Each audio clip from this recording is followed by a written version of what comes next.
G'day,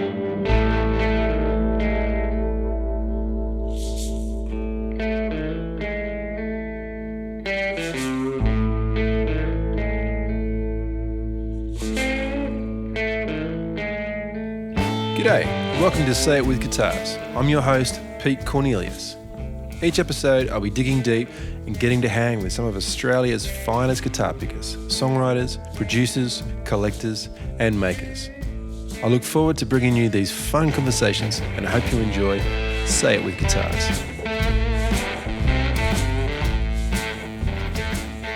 Hey, thanks again for joining us folks for another episode. And yeah, great having a chat with Kane Donnelly on the last little one. Hope you had a listen to that and you've had a listen to his band 1920.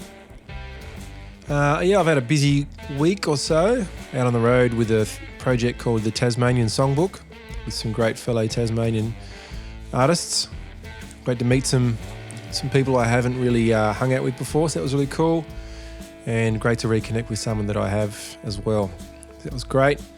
And I'll also look forward to heading to the Echuca Winter Blues Festival end of this month. So hopefully I can see you out and about. In the meantime, here's today's chat with Mia Dyson. Before we crack into today's show, I'd like to shout out to our sponsor, Mr. Billy Tarrant from Tarrant Guitars. Billy's an amazing luthier and he makes some real sweet instruments. I'm lucky enough for him to have built me a 00 size acoustic guitar, which I've dragged all around the country and it's sounding better than ever. So yeah, check out tarrantguitars.net.au, Tassie's one-stop custom workshop for custom-made guitars, all guitar repairs and services. Let's get into the show. I'd like to welcome to today's show, Say It With Guitars, Mia Dyson. Mia, how you going? I'm good, Pete. How you doing? Yeah, not too bad, thank you. Just layering up, putting lots of layers on, because it's pretty fresh down here. And you were saying it's quite the opposite in your end of the world. Where are you in this wonderful day? I'm in LA. It's about 3:30 in the afternoon and it's 31 degrees. And I'm in the smaller music room with the no air conditioning. So it's getting, I need to take the layers off. All the layers I can take off are already off. So I caught up with you very recently. You were on a Tasmanian leg of your national tour and you're re-releasing, well not re-releasing, you had a sort of a newer version, like an EP version of Parking Lots. That original album, was that almost 20 years ago that came out? It was 2005. It was supposed to be the 15th year anniversary and we re-released it on vinyl as well as doing a little kind of stripped back version of 5 songs for an EP. It ended up being 17 years anniversary because of COVID. Yep. It was supposed to be 2020. We all know what happened. Why that didn't work out. We do indeed. Met a pretty girl in Gower, only a first time.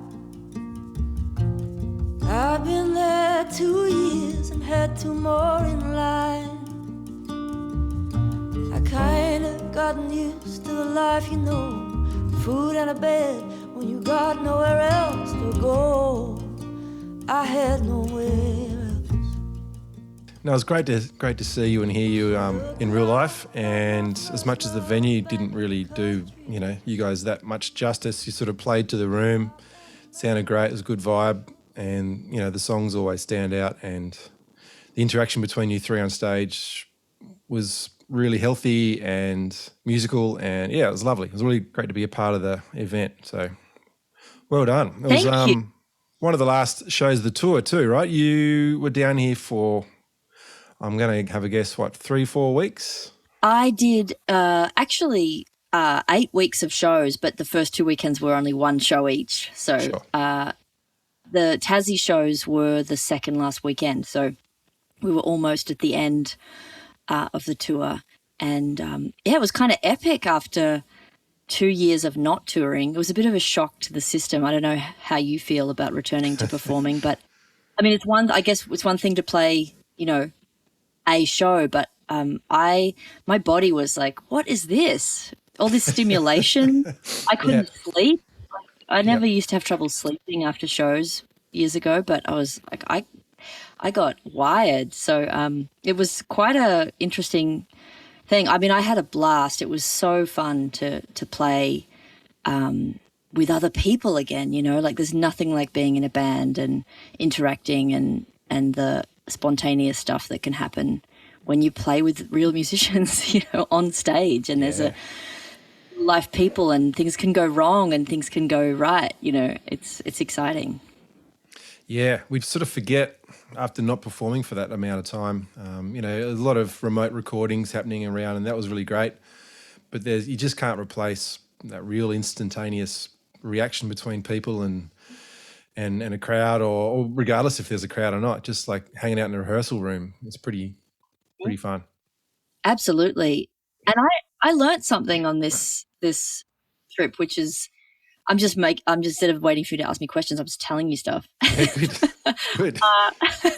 But I prepared like I'd never prepared before, perhaps because I hadn't played for 2 years, and also because I hadn't played these, you know, 15 or 17-year-old songs, some of them since we first released the album. And, you know, I think I just knew, okay, I've got to really, really practice and feel like I know things really well before I get out on stage, because there'll be so much to deal with that feels new again, that I just wanted to be really prepared. And it felt so good. I think I realized that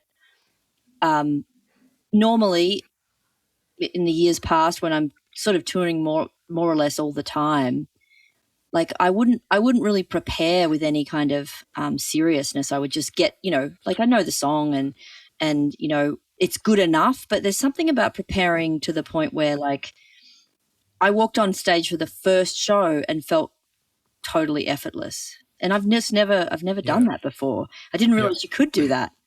So, and 'cause I think I had a block where I was like, oh, I shouldn't prepare too much because I want to, like, it's supposed to be spontaneous and you're supposed to leave room for like, and of course though, being prepared allows you to be spontaneous. Like, that's the kind of trick. It's the key. So anyway, just thought I'd share that. That's great. It's a really good little insight there. And like you said, as much preparation as you can does allow you to improvise on a more relaxed manner. You know, things that the dynamic's going to be a little bit different, but it's going to be still exciting. It opens up a different part of your mind, I think. If you can really rest on it, it's going to be great and free and easy. So that's cool. Exactly. Just, you know, you're just adding sort of cream and cherries and stuff on top instead of trying to build the cake. Yeah. There you go. That's right. She looked a lot like my first love back in the country, when the cop and the mayor and the judge all conspired against me. I only lifted something real cheap, you know, but they don't like girls holding hands on show, so they drop me down so low.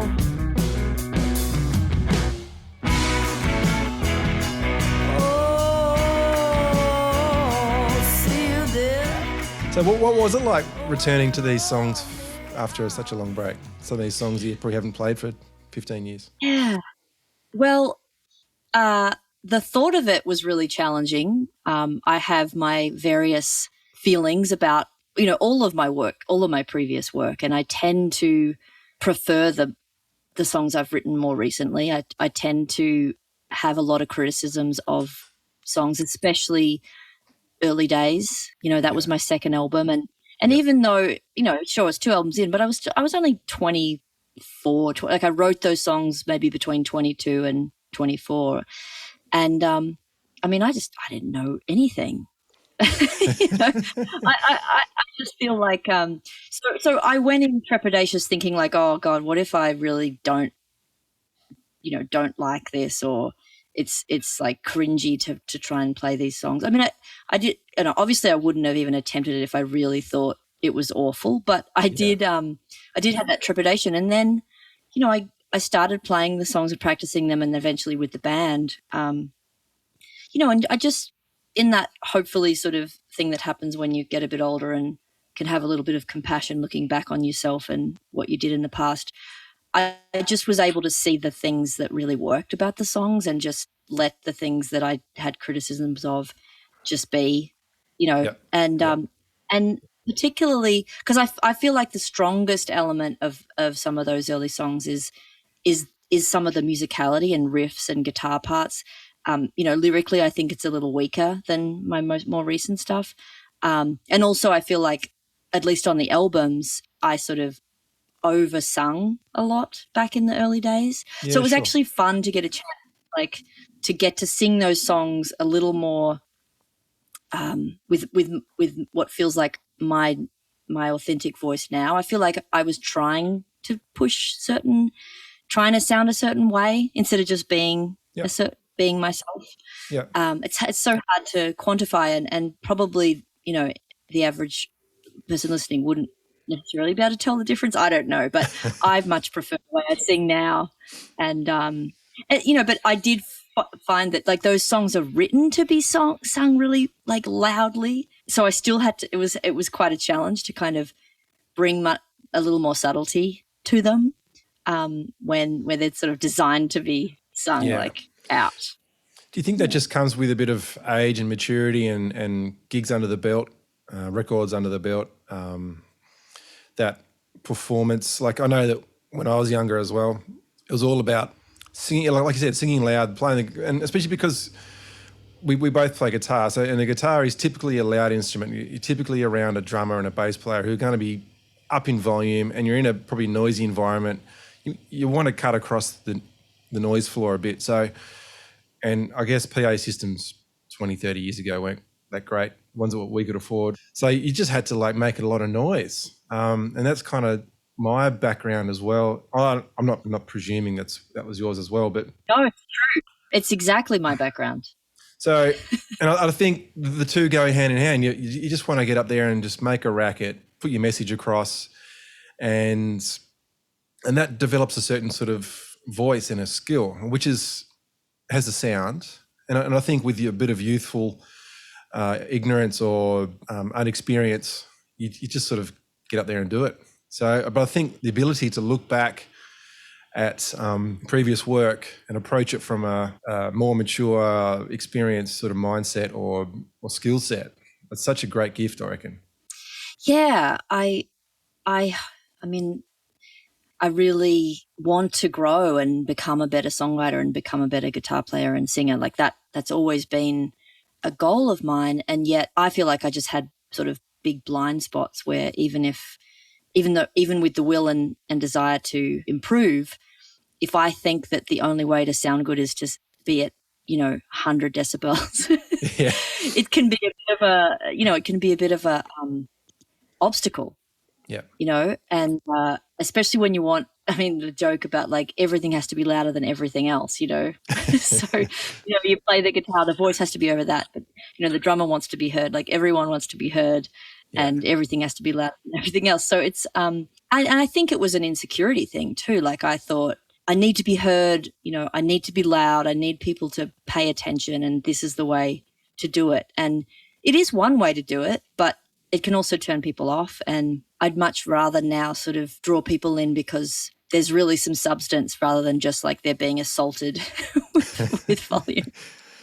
Oh, look, I think you're being a little bit harsh because I recall seeing you back in those days. It was always an intriguing, it was never loud. It was never an assault. It was always... Obnoxious? Never obnoxious? No, never obnoxious. No, it was always interesting and, always at a good volume. I never felt that, I don't know, I'm sure that, God, I would have been on that end of the stick a fair bit, maybe loud and obnoxious, but no, that doesn't come across. It's not one memory or reflection that I have of seeing you guys live, so you can sleep. It's okay. All right. Well, that's a relief. Thank you. I might as well mention that probably the first, like, since we're going back in time a little bit, might as well mention the first time I think I really saw you guys play. It must have been, I was trying to rack my brain yesterday, think about when it was. I think it was at the Frankston Guitar Festival in year 2000. I came over. Oh, wow, very early. You guys were playing as a trio. I'm not sure if it was with Danny and Lucas. It was. It was? Mm-hmm. I remember, I think it was like some sort of guitar performance. I entered some sort of category to like a jazz and blues sort of style competition. And I think I was there for that. And I remember meeting up with your old man. I think my old man chatted with your old man and they got talking and he's like, my daughter's playing down the road. You guys should come. And then I think there was an issue with the guitar amp, or I don't know, there was an issue with something. So we come down thinking we might be able to help or borrow something or whatever. And then we got to see the whole gig. So yeah, I think it was year 2000.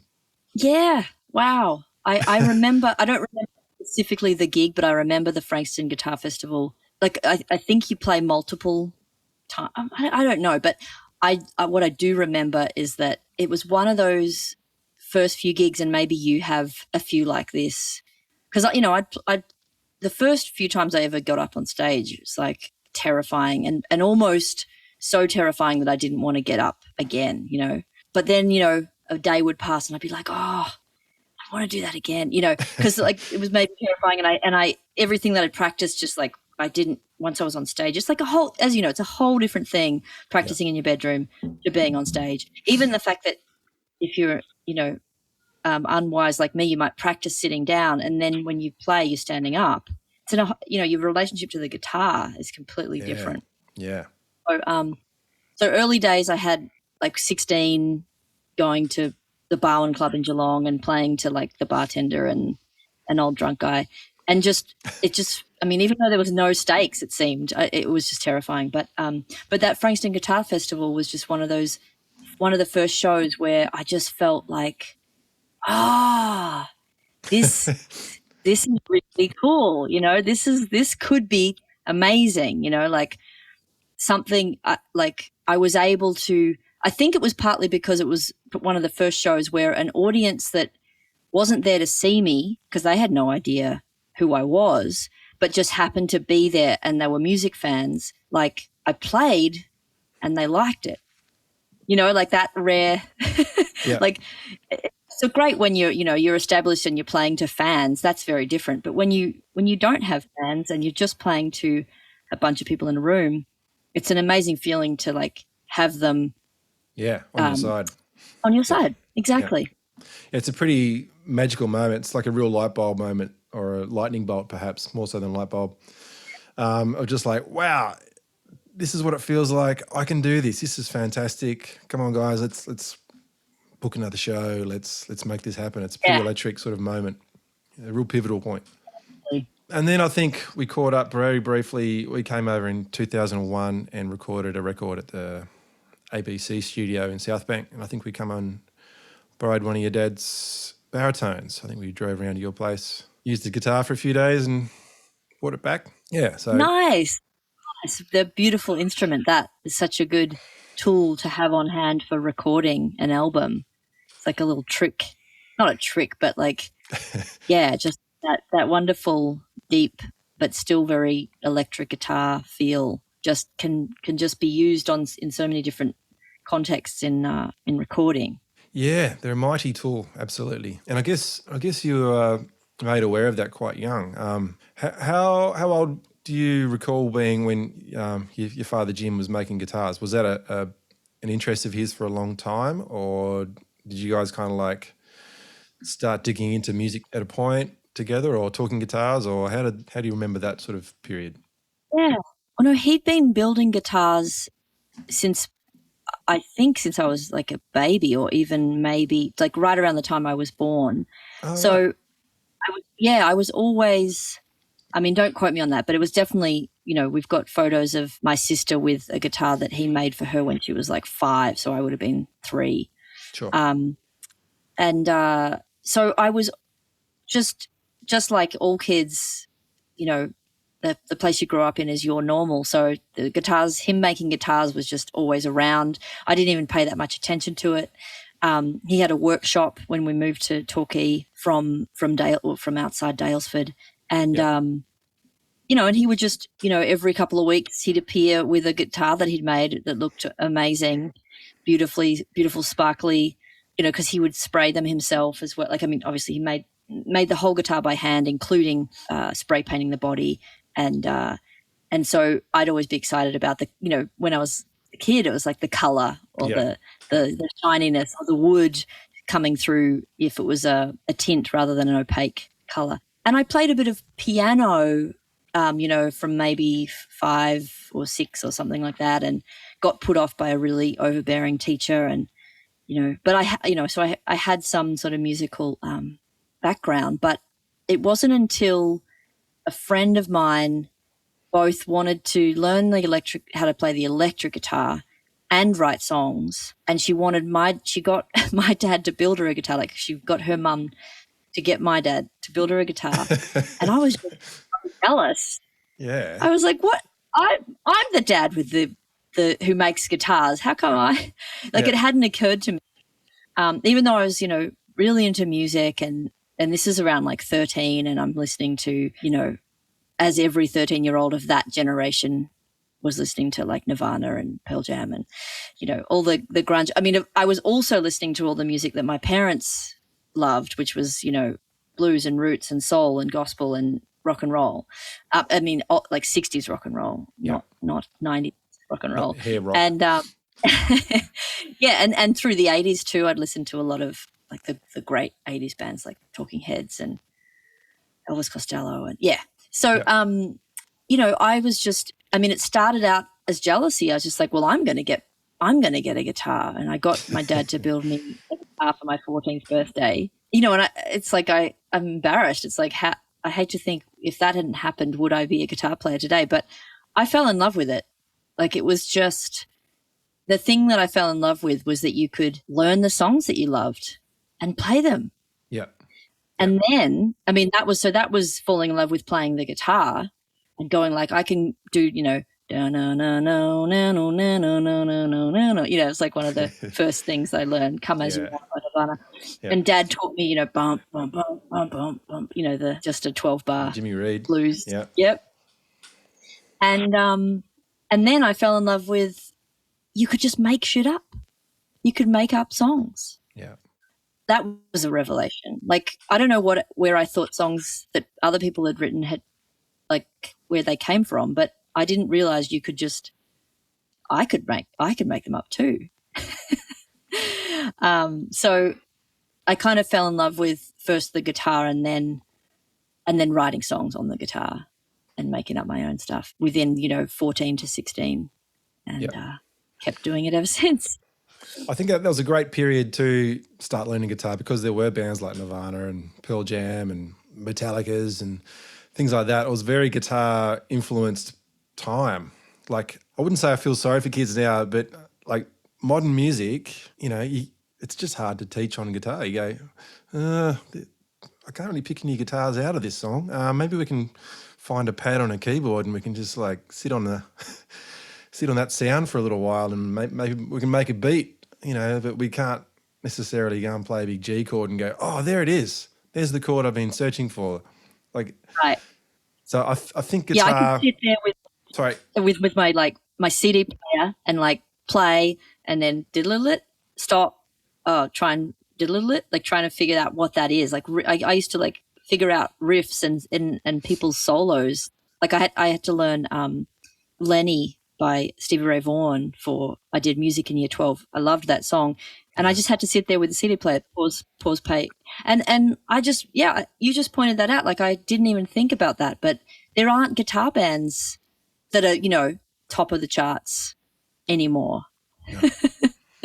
So I'm sure there'll be a generational decrease in the number of people picking up the electric guitar. Yeah. Yeah. Look, I'm sure it's all swings and roundabouts. And guitar is always going to be an instrument that sits in someone's house. They're pretty unobtrusive just to have around, and most people, they're pretty affordable these days. So most people do have a guitar of some sort lying around, or a ukulele or something stringed. I think the days of pianos in houses are slightly going.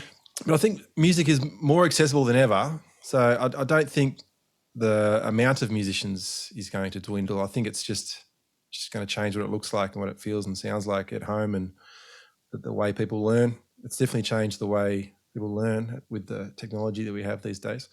Yeah, well, it's like you said, it's inexpensive enough now to have a little setup like I've got right here to record, where you don't have to have a real piano. You can get a keyboard and start hearing yourself playing all these different sounds.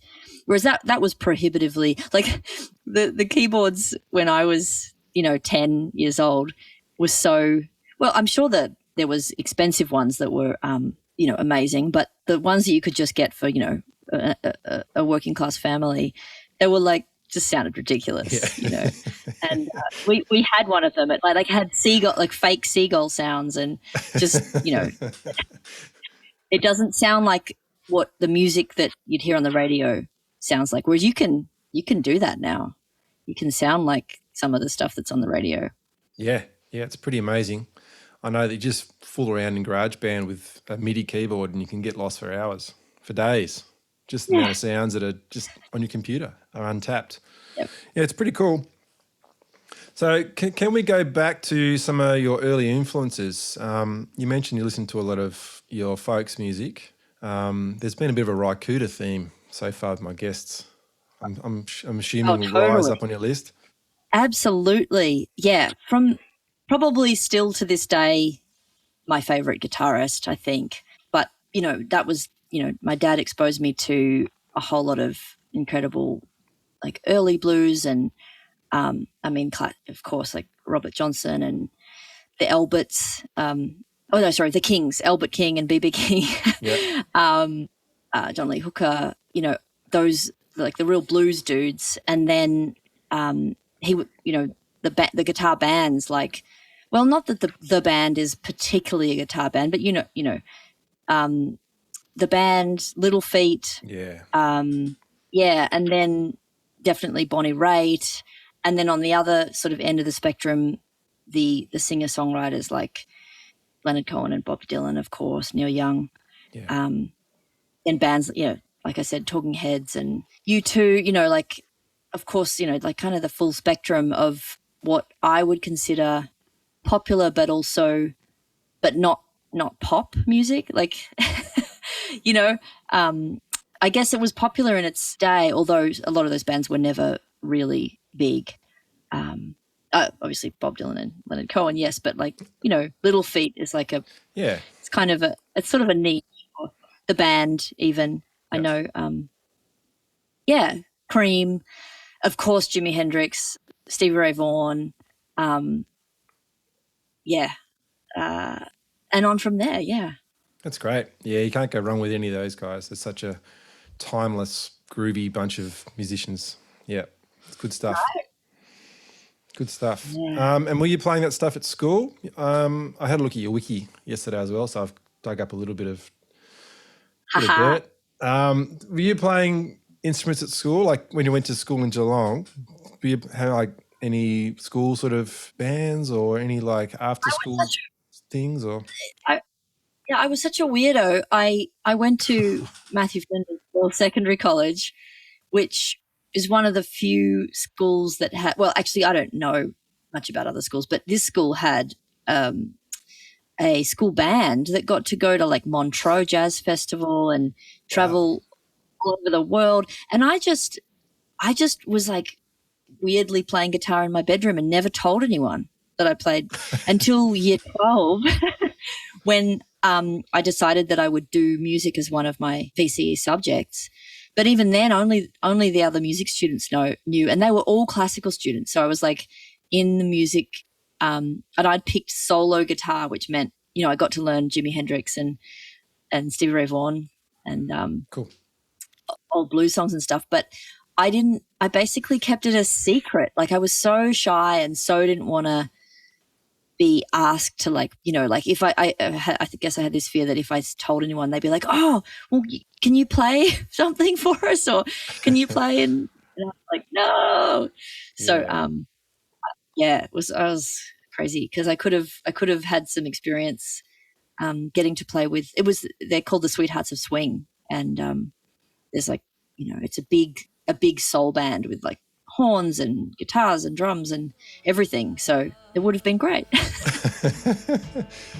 But it still worked out a treat.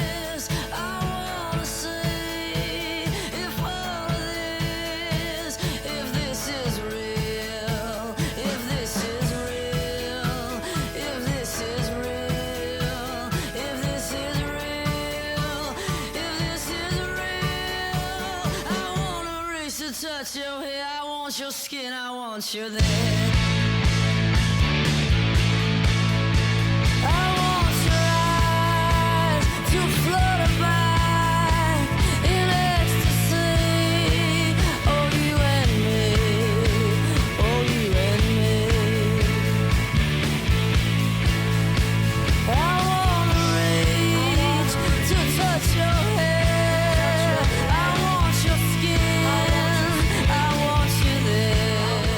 So tell me, what brought the move to the States? You were doing well here. You'd won an ARIA with Parking Lots. Did you just need a change, bit of a shake-up? Or did you just sort of want to really test the waters in the States? What was the inspiration behind the move? Yeah, well, basically, I'd always been kind of obsessed with America. As you heard with all the list of influences, like I grew up on American music, but I also grew up reading a lot of American literature, like American writers writing about America. And American songwriters sing about America. Like, you know, I know some Australian songwriters do that, but at the time I didn't really know any this is, you know, I don't know if it's for bad or good. I didn't really know like Australian songs that were about Australia and inspiring that. Whereas I was drawn to see these landscapes that the Americans would sing about, or the American writers would write about, and of course American movies and TV. I got to see some of it. Yep. It just always felt like this, you know, huge, mysterious, enigmatic, adventurous place.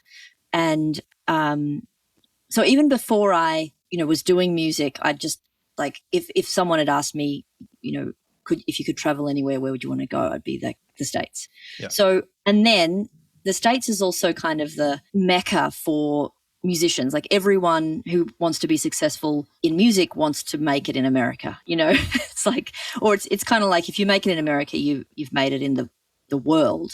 Yeah. I mean, that may not be true, but that was my idea. So I basically, ever since my career started, it was like, could I ever get to the States? That would be amazing. You know, could I get to play music in the place where all that amazing music was made?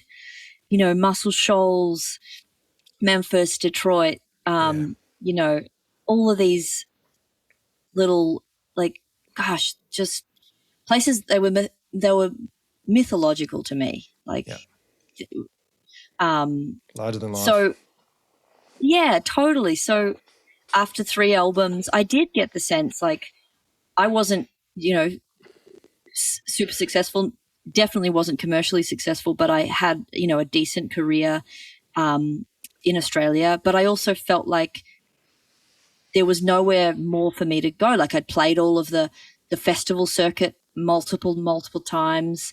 You know, I'd never gotten a record deal, and it just didn't seem like that was, you know, in a way I kind of got lucky and rode the wave of DIY and was able to release records without a label and actually make some money. Yep. But it also meant I didn't get to, you know, a record label can bring you to a wider audience, and I never really was able to do that. So I was just like, well, why don't I try, you know, let's go to the States and see if I can do something similar in Australia, you know, as I did in Australia, just have a nice little career.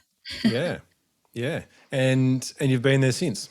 Or did you sort of, was your first trip like a back and forth and like hanging out and getting a taste for it? Or did you basically put your suitcases down and go, here I am, I'm in it, let's do it? No, it was that I got this booking agent who booked me a tour. Was it even, I think I even went twice in 2006 and 2007 and absolutely loved it. And in the course of that experience, just realized like there's no way I can build a career in the States by going back and forth. Like it's just not financially feasible. I mean, for some people it is who, you know, have the right, not the right, but, you know, get a record label or get the right support or whatever it is. But if I was going to build a career off the back of like live performing like I did in Australia, as opposed to, you know, being on the radio, I had to be there.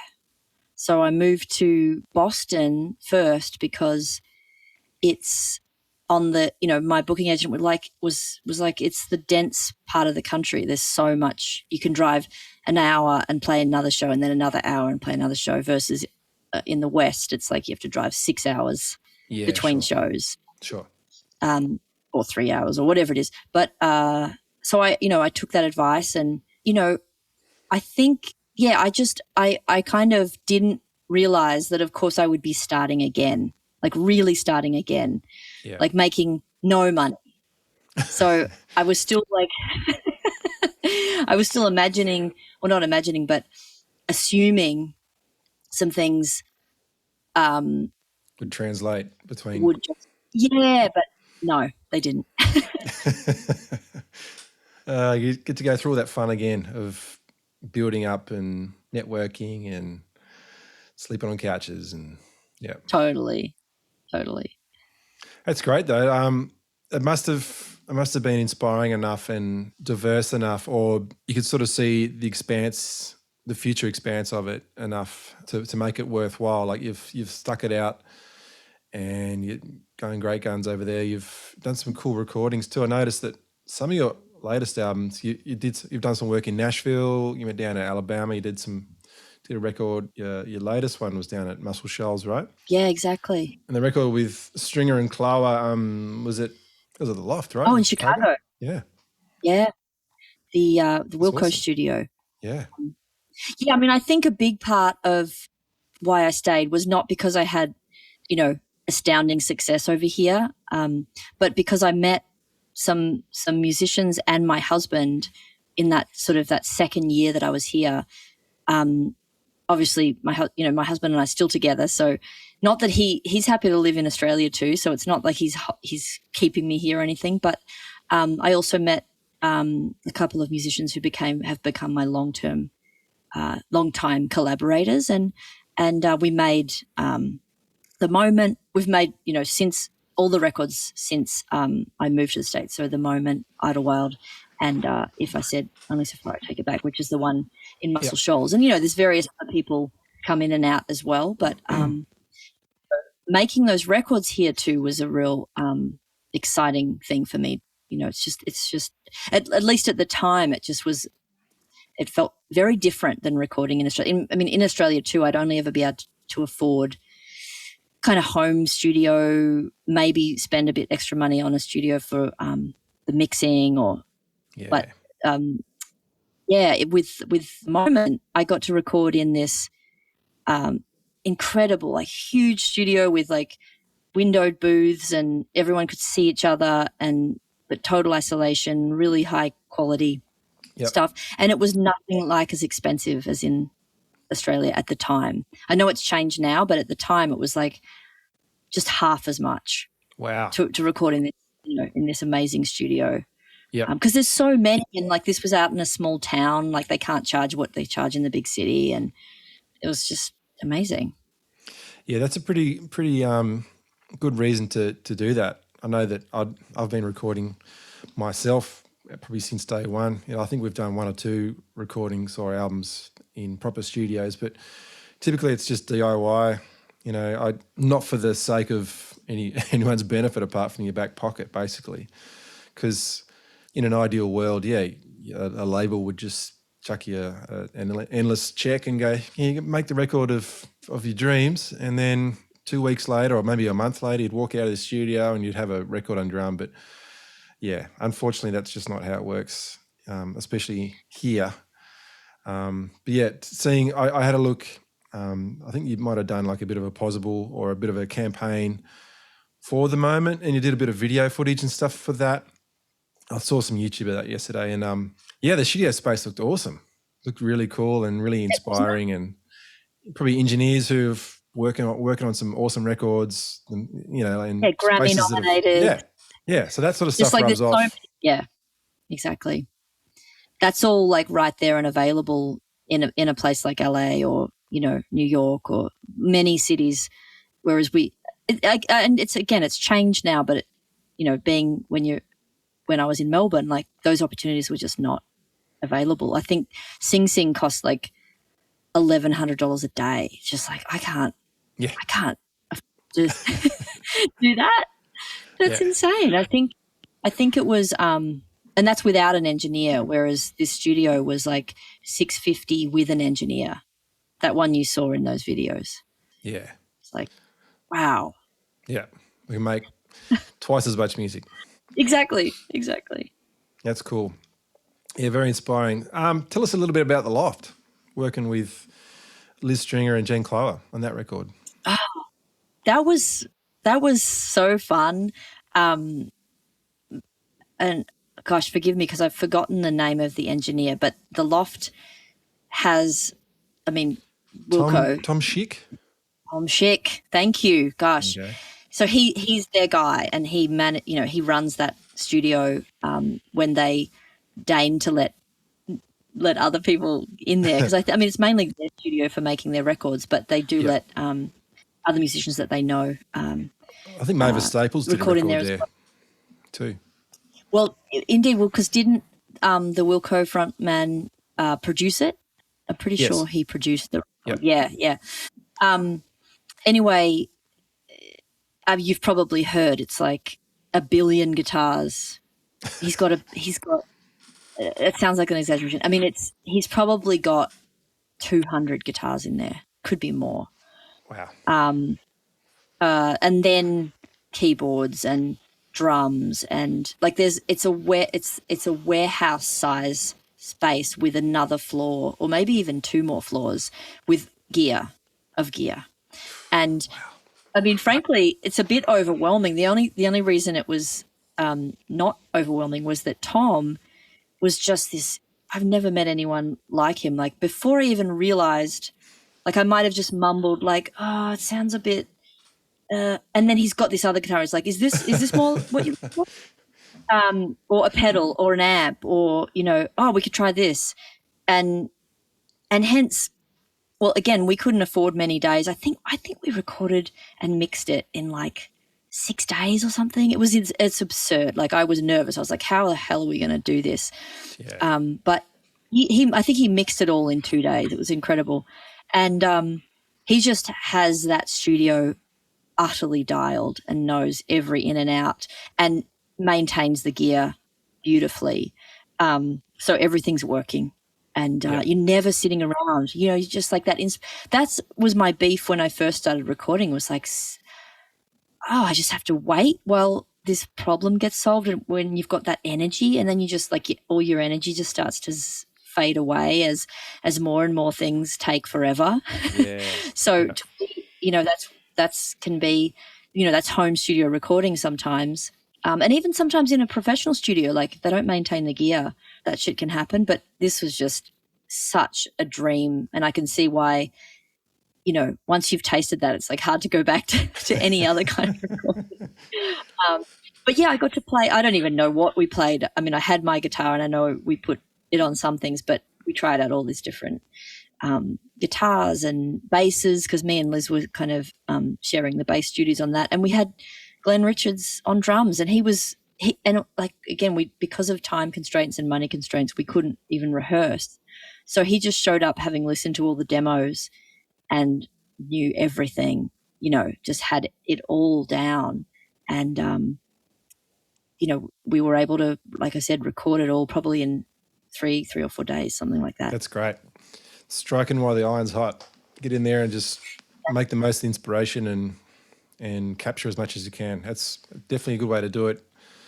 Because like you said, once you're on the wait for something to get, patched in, or let's try this microphone, and it's like, well, let's just put up with the one that's there and get a good performance, because the performance is going to go downhill waiting for the engineering perfection or whatever, So yeah, that's a good way to look at it. So well done to the Loft.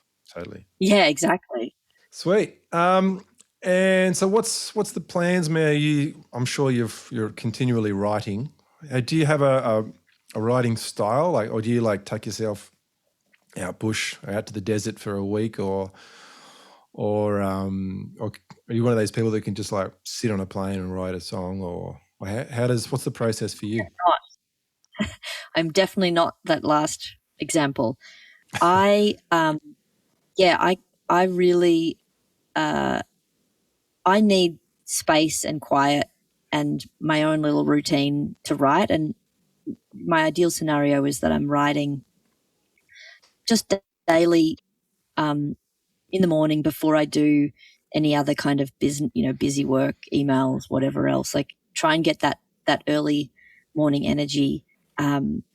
And yeah, I've never been able to, the dream has always been that a song would like just come to me, but that's not how, that's happened probably 3 times in my whole life. Most of my writing has been sit down, you mess around. Like I love, I always start with the guitar, like I'm just noodling and hopefully actually getting into a state where I'm not even thinking like, oh, play this there, put your finger there, just noodle. And with a bit of luck, some little chord, like, oh, those chords, those two in that progression sound good together, and then singing nonsense over the top, and at the best of times, like some chords and a melody will come together at once, or at the very best of times, and the lyrics all at once. But mostly it's like chipping away. Like maybe I've got one line that I really think is solid, and then I'm going to work outwards from there. Is it a verse? Is it a chorus? Or maybe it starts out as a verse, but actually, or starts out as the chorus, but then it's like, no, this is just a verse. We need to find another thing that's the chorus, and it's weirdly, I don't understand it because it's like it's so hard, and yet it's so satisfying, and yet I don't, it's not satisfying very often, but ultimately it's satisfying. So it's kind of a weird thing. I know there's some people who just love writing songs, but I find it more like a wrestle. It's a wrestle, and it's not always fun. It's not always not always making progress or seemingly making progress. But in the big sweep of time, progress gets made, and eventually, like, I have enough songs to make a record, and then I make a record and go back again, start again. But it takes a couple years at least for me now. Yeah. And I don't I no longer say, oh, you should be able to write faster, or you should, like, this is just, I've tested it enough times. This is what my ability is, and I don't seem to be able to shift it. That's good. You've found just sort of natural flow, and I guess you've stuck with it. You're sort of not wrestling too much, like having a little wrestle with the song at the time is good, but pushing it, is not always a creative benefit, I don't think. Right. That's cool. So you said every day you're putting pen to paper and trying stuff out in the mornings, or is it when time allows? I mean, every day when I'm at home. Yeah, every day when I'm not on tour. So I wouldn't do it on tour, like, and I wouldn't do it like while I'm making a record, or I'll definitely take holidays and breaks and stuff. But it's like I consider it like my job. So when I'm home, and maybe I think generally I do it 5 days a week and take Sunday off. And post this tour, it's taken me a while to get back into it. So I'm by no means like some crazy disciplined person, but once I'm on that daily thing and I'm not on tour, I can be pretty disciplined about it to do it every morning. Yeah, I think routine's key for writing songs. I've slipped out of the routine from having kids. Oh, well, I'm blaming the kids. There you go. For stealing all of my mind. They take up a lot of time. Yeah, totally. But so many friends of mine, for some reason, have almost been more creative with kids. They must just they must just go, all right, I have an hour. I've got to smash it out. I've got to get it done. It's like, well, I'm the same as you. I need to sort of sit down and force myself, or not force myself, but give myself a task and go, today I'm going to write, I don't care, maybe I'll just write a verse or 2 or 3 lines, or maybe I'll just do a little pool of words that sound really good together, or some sort of imagery, or like you said, a few riffs, chuck it on the phone and come out at a later date and see if it spurs anything. Because it's totally a muscle. Yes, that's how it is for me, for sure. And if I, the dream of just songs just appearing, if I wait for that to happen, I'll never write another song in my life. And I think gear can be inspiring in that way too. I know that I probably write most of my songs on acoustic, but sometimes you'll buy a new pedal or get a new guitar or a new amp, or something is new in your, I don't know, tonal palette. Might sort of shake a few bad habits, or I might even accentuate a few bad habits and go, oh, that's a cool riff or a sound. Does that happened to you a little bit as well, do you think? Yeah, for sure. And yeah, that's interesting too, that I've mostly written on acoustic, even though I'm really not an acoustic guitar player. Like, you know, there is a different skill set to be a really good acoustic guitar player. And so it's weird to be an electric guitar player. And I think I in the early days I did write all on electric. But anyway, I mean, one big example of what you're talking about was when I did get myself a piano, and I can show you because I've got this. It's a short scale piano. Oh, so great. It's, you know, because it's like what is normally 88 keys. I think it's like 64 keys. Mm-hmm. So, you know, as you were saying before, most people are not wanting to cart pianos around when they move, but this one's actually small enough and manageable enough that. And we haven't moved in 6 years, thank God. So one thing, you know, like was when I started, okay, say I'm halfway through a song and I'm kind of stuck, like just try and play it on piano instead, see what happens. And that has been really useful for my songwriting, and vice versa. Like try and start a song on piano, knowing that I'll probably switch it to guitar, but see what comes out. And I mean, I do have a few songs I think on the moment that are actually piano based rather than guitar based, but that's something that continues to be a way to like unlock something when a song seems to kind of be going nowhere or blocked or and same with, I fell in love with, like, I've never loved acoustic guitars as a general, you know, it's just not my instrument, but I do love nylon string. So when I, you know, and partly I think because they're much, well, I found like a narrow neck nylon string guitar and it feels, I don't know, there's just this gentler, I just had never come across nylon strings apart from, you know, I guess in some recordings, but it's not a real rock and roll instrument. It's not. No. So I find it really useful for writing as well. That's so cool. I've just got a cheap beater, you know, narrow neck nylon string guitar, which is hard to find because they're often really wide necks, which are too wide for my. I was going to say, is it a custom made thing, or is it one that you just sort of stumbled across, or did you like hunt it down? Because typically they're a huge flat big fretboard. Exactly. Well, I just it was actually my mother-in-law who was you know, they sit around sort of singing together, and when I met my husband, like we all sang together, sang harmony together, and she just has this. I think they were made for you know, people learning, like kids learning, like they're 3/4 size or half size. So they've got the narrower neck, and so once I knew that they existed, I looked for my own, and eventually what I did was buy a fairly cheap regular acoustic guitar and just widened the nut so that the nylon strings could fit, and just had it adjusted by a guitar tech to be a nylon string. Sure. Okay. So you can just do that too if you can't find a narrow neck. Because I looked, you know, I eventually got really into it and was like, I'd even be willing to spend like some serious money on a really good nylon string guitar that's a narrow neck, but they just don't make them. Like they don't make really high quality nylon string guitars that have a narrow neck. Yeah, right. As far as I can tell. I wonder if Jim will go into production. Oh, I know. Yeah, he's retired. Yeah.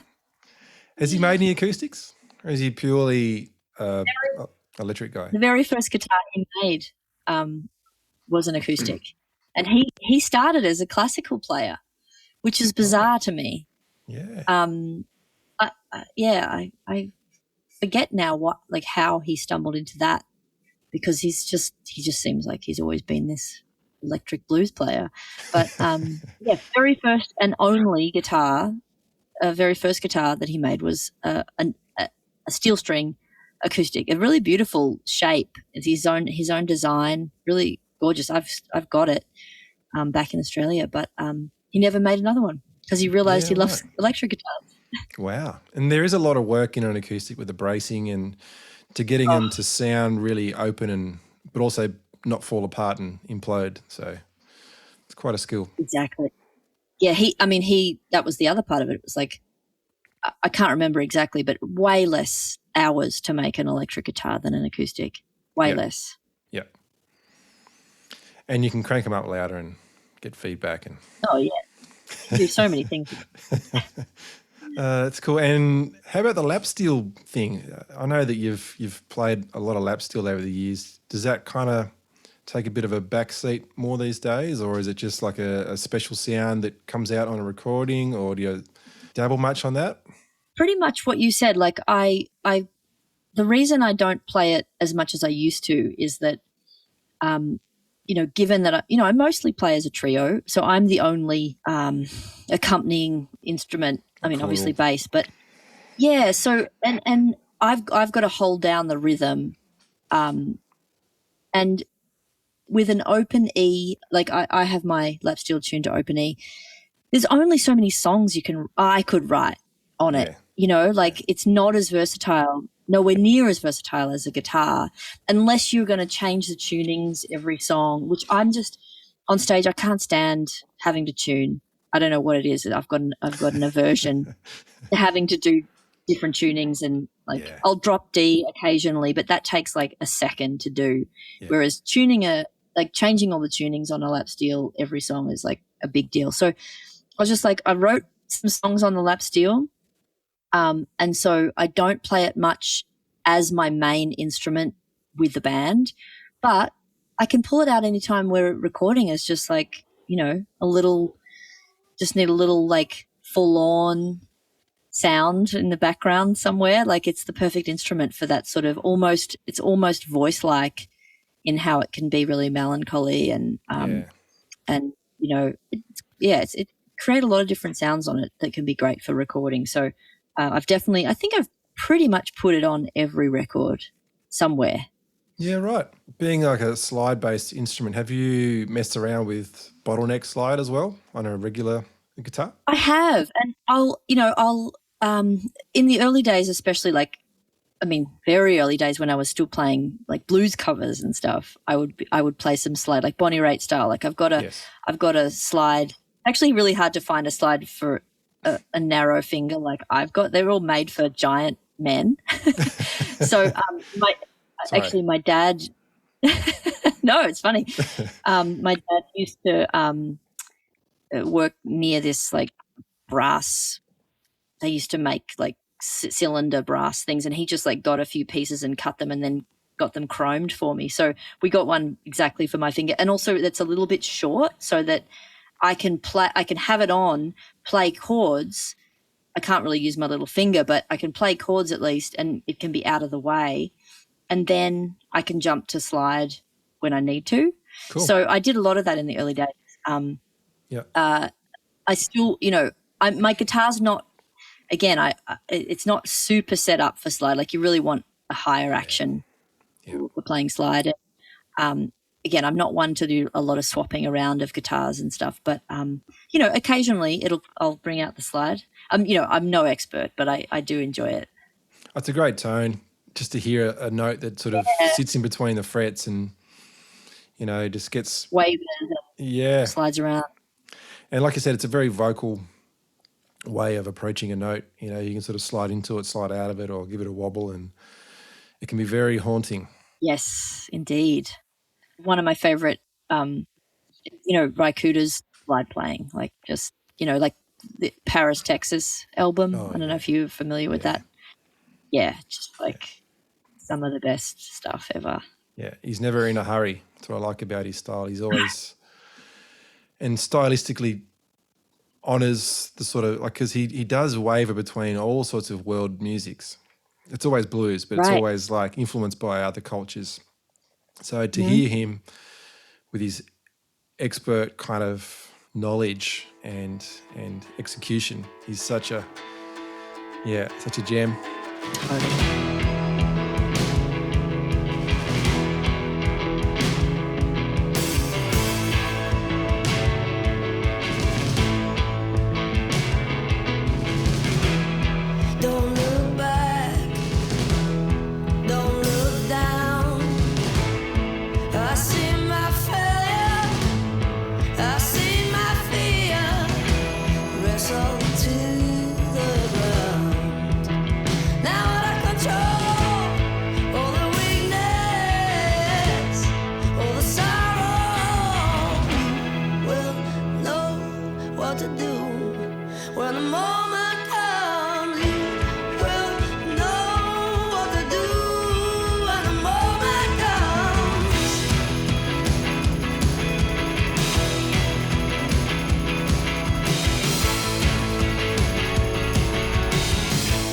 Tell me about the support with Clapton you guys did in 2009.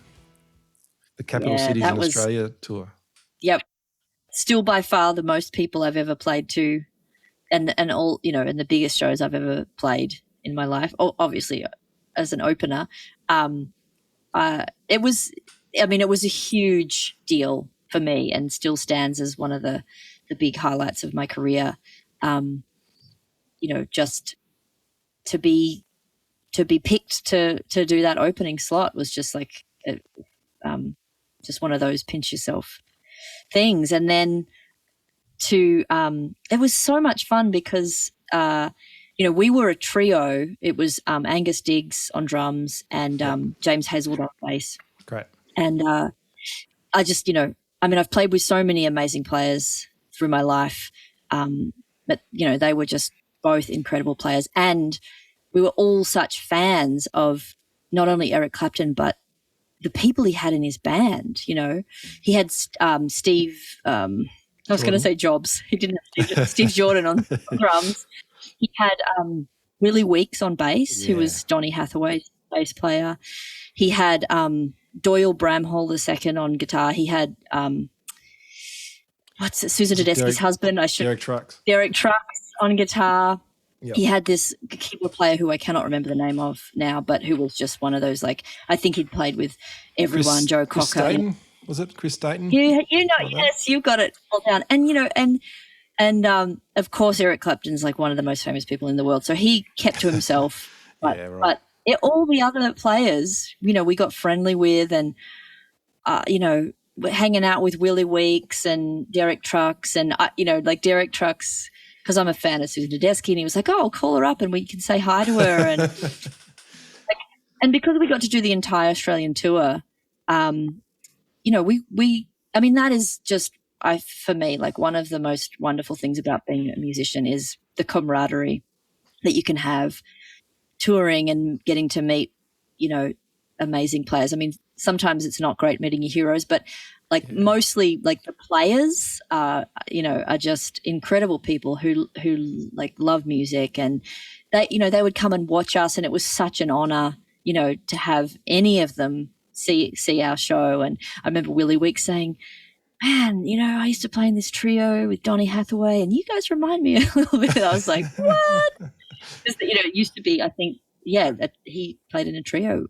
I don't know who the third player was, but just sweethearts, and then the wild new experience of playing in front of mostly like 15,000 capacity, not stadiums, but what do you call them? Arenas. Yep. Theaters. Well, no, not theaters. They were all like Rod Laver Arena and those style. They were like the sports centers. But then in WA, doing like an outdoor gig with 30,000 people, it's just like, and it really made me realize, like, there's actually, it doesn't get any. In fact, it gets less intimate. The bigger it gets, especially when they build those stages where the barricade is like 5 meters out from the stage. So the first person from you is maybe 10 or 15 meters away, that's a long way. Like, if you're in a club and the first person was 15 meters away, like, they'd be right at the back of the room. Yeah. Exactly. So, it was both an incredible, exciting experience. And it also had me go like, oh, I don't have any aspiration to have that, to, like, this is not the kind of live gig experience that I'm looking for.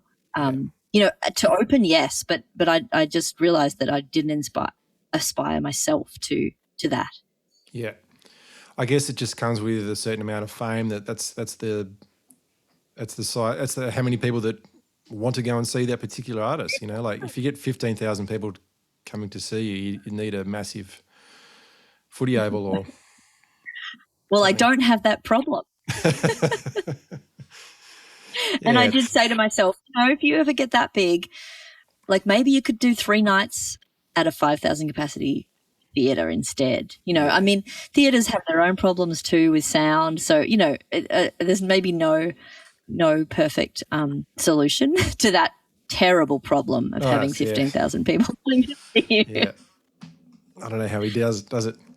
So what sort of things did you learn from that? Like, so no, it's a whole different beast. I did a few supports with Joe Bonamassa over the years, and same thing. Like the whole thing's like this well-oiled machine. They have their structure of sound check and load in and catering and all these other worldly things that were new to me. So I kind of like, I don't know. I didn't get freaked out by it, but it was definitely just things I wasn't used to. How did you guys go with that? Because Australian festivals are pretty low key in that regard. Like you sort of got to help yourself a lot. Whereas those big shows, I'm sure everything gets worked out for you. Did you learn much in that regard? Well, I learned that I would love to have that kind of, being taken care of on a regular basis. Like we were, I think also we got lucky that it was a really a fantastic crew, and the general, because I've been on other tours with some artists where it's like, you get treated like you're, the very unimportant, which you are, but it's really nice when you can still be treated well. Yeah. So, on that tour, and same with Bonnie Raitt, same with Chris Isaak, just super regimented. Like we need to be doing our sound check exactly when and getting on and off stage exactly at the times. And I had my clock and, all of that stuff, which is easy. That was easy to do. And then, just having the support of the crew to like get our stuff on, and they'd take our gear. And I mean, just the luxury of that as a working musician in Australia. I mean, to this day, I don't have roadies. And it's always an incredible luxury when, you do a tour or do a few shows where everything's taken care of. And, I remember Eric Clapton would just walk off stage and get in a van and drive away. Like, doesn't have to, of course. I mean, why? Why would he be doing any, but it's not like he didn't even stay in the venue. He could just, walk off stage and get out of it. Like that's just wild to me. And I think I learned, some interesting like stagecraft stuff, like just watching the way he would structure his set. I mean, they were doing probably 2+ hour shows. Okay. So it wasn't necessarily going to translate to my show, well, certainly not my opening set, but even, normally I was probably only at the max playing for an hour and a half when I do my headlines, but still just the way that he would structure a set. They had like this low key bit in the middle and even just, the way he's one of the most famous guitarists in the world, and he brings 2 guitar players with him on this tour. Like that man is not insecure about his guitar playing, I just thought that was so interesting and cool that he would throw to them. I mean, really, Derek Trucks was the one that really left the impression on me. The way that he would, with Slide, like he would do like a 5-minute solo, and it was not boring. It was like the way he built that, like the dynamics of it and the emotion of it was just absurd. It's like, how did he do that? He's definitely a dynamite player who takes it to the next level. He's always inspirational, and he never plays the same thing twice. If he does, it's pretty rare, but it's always intentional, and he's always in deep. It's good. Exactly. Cool. Well, Mia, I reckon we might wrap it up. Appreciate you spending the time for having a chat with us today on the potty. You're so welcome. It was really fun to talk. Really loved the things you brought up and talking with a fellow musician. Yeah, it's something that we don't get to do that much, unless you're rubbing shoulders with festival goers. You sort of find yourself isolated a bit these days. So I think it's a good thing to get out there and get the community a bit of a smaller, sort of shrink the community a bit and hang out and sort of spur some conversations about the industry and get people talking. So, thanks very much, Mia, and all the best. Thank you. For your future work, and hope to see you soon. Cheers. Thank you. Great to see you. Thanks for listening, folks, to another episode of Say It With Guitars. If you enjoyed today's episode, please subscribe to the podcast, share it around to your mates, leave a good review, and hopefully we'll see you next time.